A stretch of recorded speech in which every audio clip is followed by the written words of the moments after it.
Tudo bem com você? Seja muito bem-vindo para mais um episódio da série O Livro de Daniel, do passado para o futuro. Já estamos aí há praticamente 2 meses e meio estudando juntos, cada semana um capítulo. E hoje nós vamos estudar o capítulo 11 do livro de Daniel, o penúltimo capítulo. Na semana que vem estudamos o capítulo 12 e encerramos essa série especial sobre o livro de Daniel. E para a gente começar a estudar esse estudo de hoje, eu quero convidar você para fechar os seus olhos. Nós vamos orar, vamos pedir a Deus que nos abençoe, nos dê entendimento, sabedoria para compreender este capítulo 11 do livro de Daniel. Feche seus olhos, vamos orar? Senhor, obrigado porque nós podemos estar aqui reunidos, seja de maneira presencial ou de maneira virtual, para estudarmos o livro de Daniel, um livro que tem tantos assuntos especiais, profundos e relevantes para os nossos dias de hoje. Hoje nós vamos estudar o capítulo 11, então por favor, Pai, fala conosco, visita cada pessoa que me ouve, cada lar, cada celular, cada computador que está aberto nesse momento para ouvir a Tua palavra, dê sabedoria, dê entendimento, que decisões sejam tomadas a partir desse estudo. Eu te peço em nome de Jesus. Amém. Muito bem, então o nosso tema de hoje é as fronteiras da discórdia. Esse é o tema de hoje. Antes da gente começar, eu quero lembrar você que o capítulo 11 do livro de Daniel, ele está inteiramente ligado, conectado com o capítulo 10. O capítulo 10, o capítulo 11 e o capítulo 12 correspondem a um bloco só, praticamente uma visão só que foi dada a Daniel. Então, na verdade, o estudo de hoje ele complementa o estudo da semana passada e será complementado pelo estudo da semana que vem. Então eu quero convidar você para abrir sua Bíblia em Daniel capítulo 11, pode deixar aberto neste capítulo, quando nós vamos estudar então hoje as fronteiras da discórdia, tá bom? As fronteiras da discórdia. Bom, o capítulo 11, conforme eu acabei de dizer, ele é a continuação direta do capítulo 10. O que acontece no capítulo 10? O capítulo 10 anuncia uma grande guerra. E o capítulo 11 nos traz para a essência desta guerra. Então o capítulo 10 anuncia uma grande guerra. E o capítulo 11 nos coloca no meio desta guerra. Ok? E agora que a gente entendeu isso, a gente pode começar então lendo do verso 1 ao verso 3. Daniel capítulo 11, do verso 1 ao verso 3, diz o seguinte: sendo que no primeiro ano de Dario, rei dos Medos, ajudei e dei-lhe apoio. Aí vem a parte da visão, né? Agora, pois, vou dar-lhe a conhecer a verdade. Outros 3 reis aparecerão na Pérsia, e depois virá um 4º rei que será bem mais rico do que os anteriores. E depois de conquistar o poder com sua riqueza, instigará todos contra o reino da Grécia. Então surgirá um rei guerreiro que governará com grande poder e fará o que quiser. Muito bem. O capítulo 11 começa contextualizando cronologicamente a visão. A visão nos leva até o tempo do primeiro ano do reinado de Dario, ok? Esse é o período cronológico. E a visão começa dizendo que outros 3 reis se levantariam após Dario. E o 4º rei seria então o mais rico de todos. Veja você, o 4º rei, se a gente for seguindo na ordem histórica, né, é Artaxerxes. O 3º é Xerxes. Você lembra quem que é Xerxes? Era o marido da rainha Esther. O 4º rei é Artaxerxes. E de fato a história mostra que ele era o mais rico dos outros reis anteriores a ele. A profecia foca em Artaxerxes, o persa. Artaxerxes é também identificado como ponto de partida das profecias das 70 semanas e das 2.300 tardes e manhãs. Ou seja, o capítulo 11 está costurando aqui, o capítulo 8, o capítulo 7, o capítulo 9, está fazendo uma grande costura, né, no assunto, ao pontuar aqui a visão a partir do foco de Artaxerxes. É interessante que após Artaxerxes nós encontramos aqui a referência a um rei guerreiro.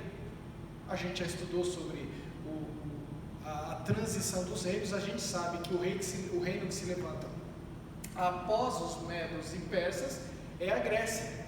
E aqui é uma referência direta na Bíblia a Alexandre o Grande.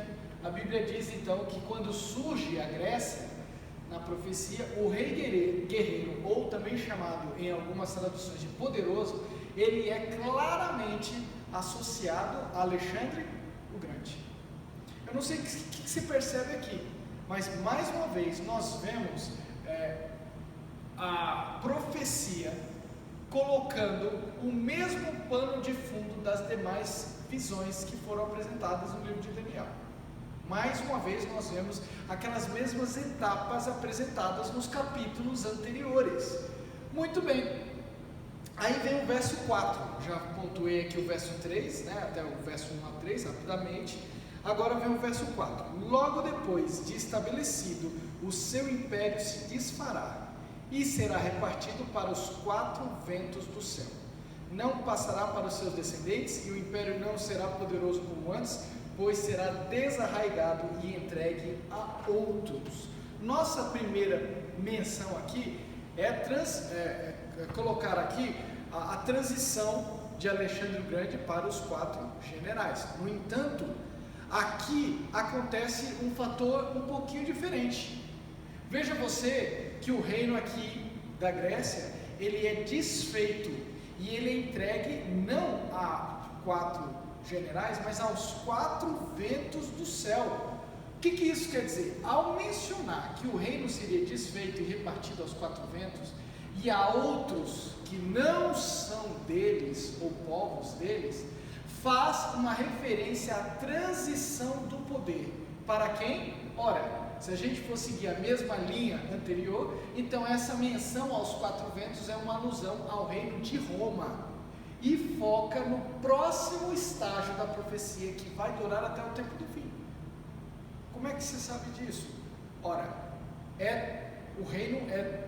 há essa transição para os 4 ventos, e até o final do capítulo, até o momento em que é apresentado lá no capítulo 12, o final dos tempos, é este mesmo reinado que domina o mundo. Portanto, não pode ser outro a não ser o reino de Roma, certo? Fazendo coro e fazendo eco aquilo que já foi apresentado nos capítulos anteriores. Portanto, o reino da Grécia, ele é derrotado e ele é entregue aqui nesse capítulo, representado pelo reino de Roma, representado pelos 4 ventos a quem são entregues o poder. Geralmente essa expressão 4 ventos fala de um domínio universal, né? Um domínio completamente mundial, dominar todos os cantos da terra, né? Uma expressão profética que é muito usada, essa expressão dos 4 ventos, para denominar toda a extensão da terra. Então, na verdade, não se refere a 4 generais, mas se refere a um domínio de poder mundial, tá certo? Muito bem, vamos fazer uma pequena comparação aqui para você entender então as etapas das duas profecias. Vou fazer uma comparação com o capítulo 8. Você está lembrado do capítulo 8 ali? A visão do carneiro, do bode e tal, a explicação. Pois bem, o verso 3 e 4 do capítulo 8 fala do reino da Pérsia, dos Medos e da Pérsia. Os versos 5 a 8 de Daniel fala da Grécia. Após a Grécia, nós encontramos verso 8 e 9 Roma. Verso 9 a 12, nós encontramos a referência ao chifre pequeno. E então, no verso 13, 14, 17 e 25, encontramos no capítulo 8 a referência ao tempo do fim. Agora eu vou apresentar a estrutura do capítulo 11. O capítulo 11 começa no verso 2, apontando para a Pérsia. Aí no verso 2 e 3, aponta para a Grécia.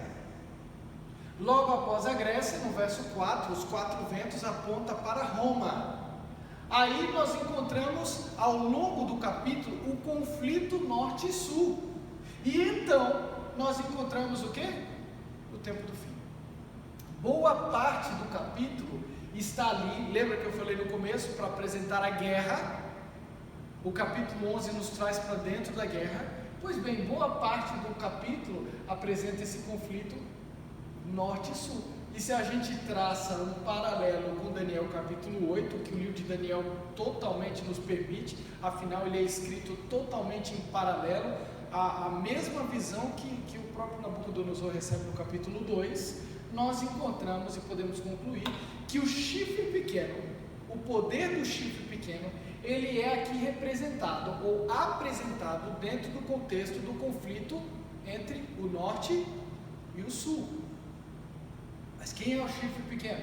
Bom, vamos lá. Eu quero apresentar para você algumas semelhanças interessantes. Em Daniel capítulo 8, capítulo 11, características do chifre pequeno e do reino do norte. Olha que coisa curiosa. No capítulo 8 e no capítulo 11, o rei do norte desafia Deus e procura usurpá-lo. No capítulo 8 e no capítulo 11, o rei do norte profana o santuário e abole o sacrifício diário. Você está percebendo que são as mesmas características que são apresentadas pelo chifre pequeno do capítulo 8? Então o que ele faz? Profana o santuário, ele abole o sacrifício diário. O que mais? Ele se estabelece na terra gloriosa e ataca a santa aliança. Tudo isso, verso 16, verso 40, 41, verso 28, verso 30, é onde eu encontro essas referências. Não vai dar para a gente ler todos os versos, que está compreendido entre o verso 5 e o verso 40. Então eu estou resumindo aqui para você. Mas as características que o capítulo 11 apresenta do rei do norte são incrivelmente semelhantes ao chifre pequeno do capítulo 8. Tem mais, o chifre pequeno, ele se origina do norte. Se você for lá em Daniel capítulo 8, verso 9, você vai ver que ele ataca para o sul, para o leste, em direção à terra gloriosa. Por que ele ataca para o sul? Porque ele vem de onde? Do norte. Ele ataca para o sul porque ele vem do norte. E por fim, ambos morrem sem ajuda de ninguém, sem intervenção humana. Ambos morrem sem a ajuda de ninguém. Portanto, nós podemos concluir com razoável confiança aqui, né? Razoável, com bastante confiança, que o rei do norte, neste contexto, ele é a representação, o mesmo poder que é representado pelo chifre pequeno de Daniel capítulo 8. Tudo claro até aqui? Daniel capítulo 8 em paralelo com Daniel capítulo 11. Olha só, esse conflito norte e sul, a partir do verso 5, nós encontramos uma alusão aos reinos do norte e do sul, de maneira abstrata e metafórica. Em outros trechos da Bíblia, norte e sul é apresentado com referência à totalidade da terra. Por exemplo, Salmo 89, verso 11 e 12, Ezequiel 21, verso 3 e 4. Ou seja, esse contexto de norte e sul fala de uma guerra, de uma disputa que envolve toda a terra. Agora, quem é o reino do norte? Tomados separadamente, as referências ao norte representa biblicamente o mal que usurpa Deus. Portanto, o rei do norte é um inimigo de Deus, mas com conotações religiosas. Ok? Algumas referências que corroboram esse ponto de vista estão em Jeremias 1, verso 14, Isaías 14, verso 13, 14 e 31. A linguagem tem sua origem na ameaça proposta por Babilônia. Em Apocalipse, o chifre pequeno ele é chamado de Babilônia. Portanto, o rei do norte é a representação de Babilônia. Não Babilônia no sentido de o reino, humanamente falando, político, mas Babilônia no sentido apocalíptico de confusão da religião.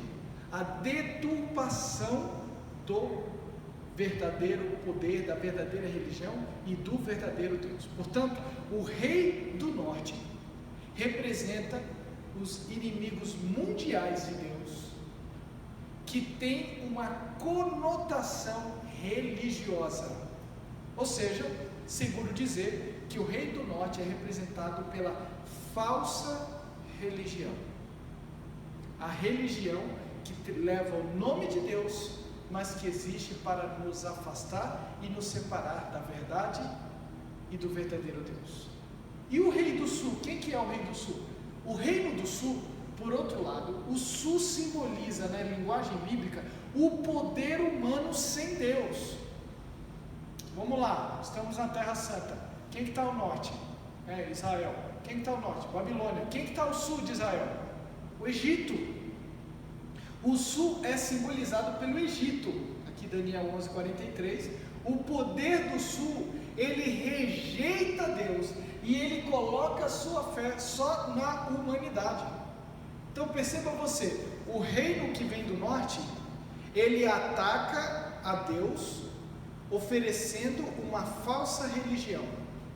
O reino que ataca do sul, que vem do sul, ele ataca a existência de Deus e oferece o homem no lugar de Deus.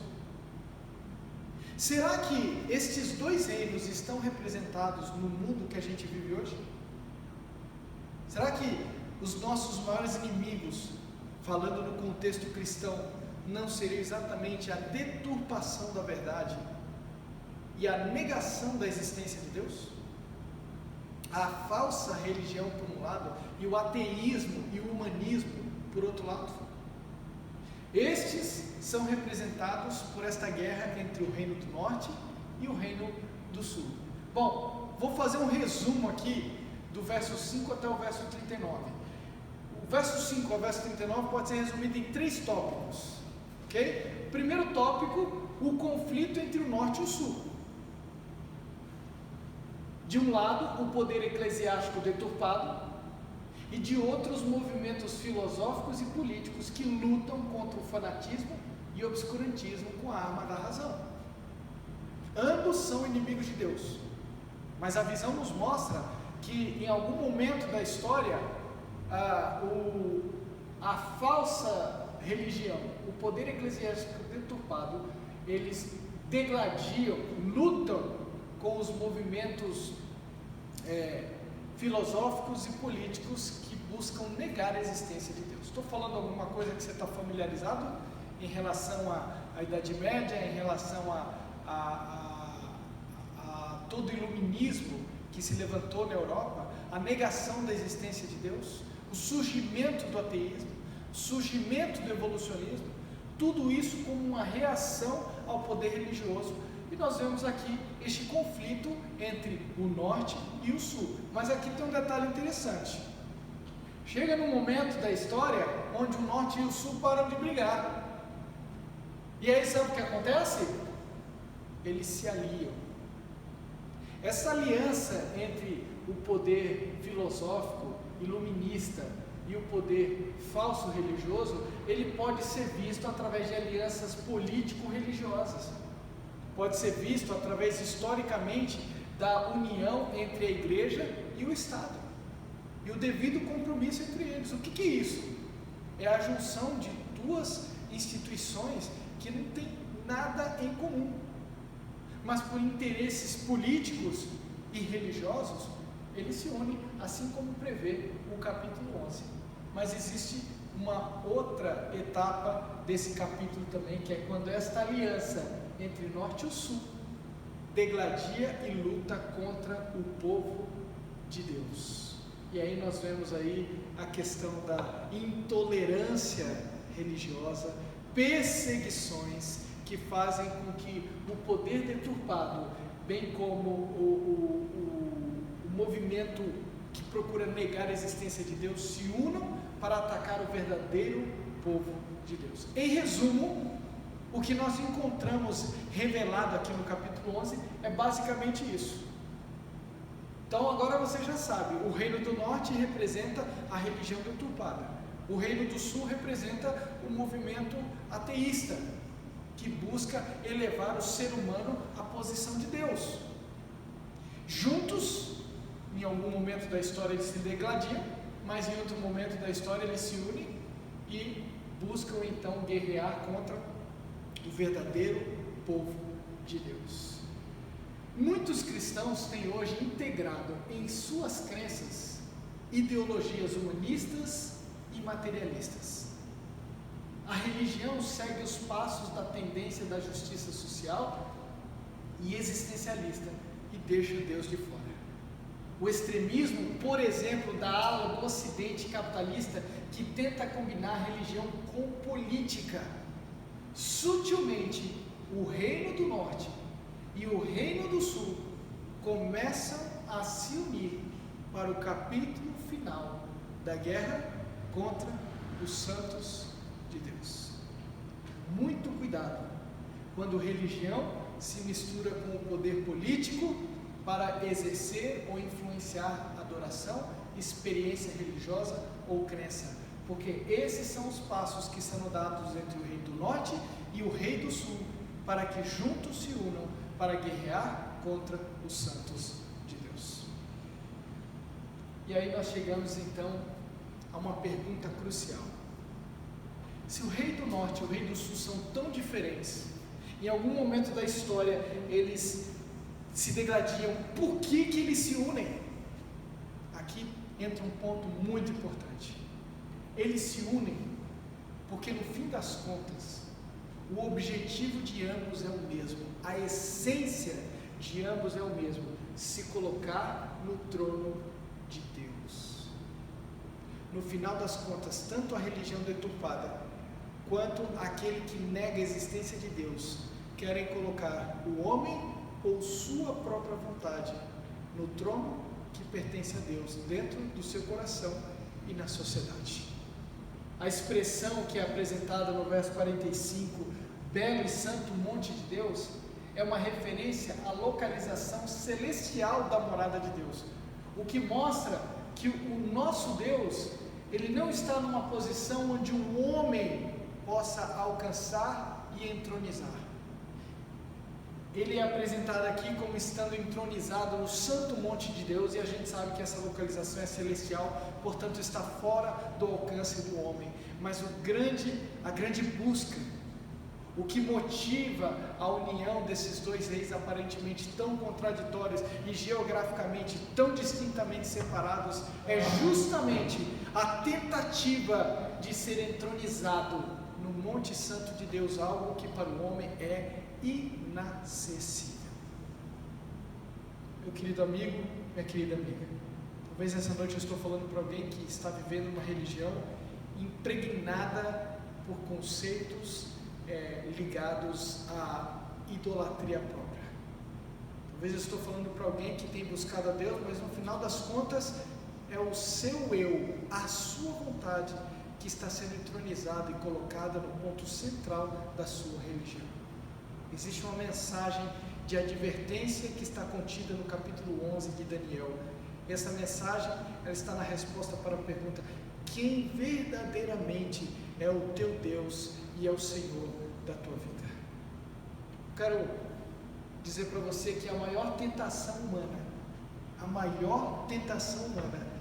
é querer se colocar no lugar de Deus. Foi essa tentação que permeou o coração de Lúcifer, e é essa tentação que pautará e impulsionará os poderes civis e religiosos a se unirem para poder fazer valer ou acontecer os acontecimentos preditos profeticamente relacionados aos eventos finais. Não temos que nos preocupar de maneira desesperada com relação ao movimento político e religioso que se avizinha a isso, mas a gente precisa se preocupar com o nosso coração e nossa vida hoje, porque quando nós fazemos da nossa opinião o querer de Deus, quando a gente faz da nossa vontade a palavra de Deus, ou o senhorio da nossa vida é governado pelo meu coração, pela minha vontade, eu estou incorrendo na mesma tentação que Lúcifer incorreu, porque a tentação de Lúcifer foi querer se colocar no mesmo lugar, no reino, no trono, na mesma posição que Deus tinha no céu. 4 lições que a gente pode tirar da lição do capítulo de hoje.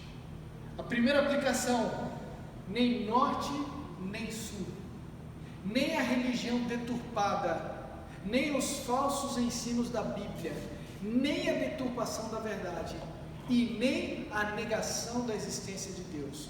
Nós somos cidadãos do reino dos céus. Nós não somos do norte, nós não somos do sul, nós somos cidadãos do reino dos céus. Você é cidadão do reino de Deus.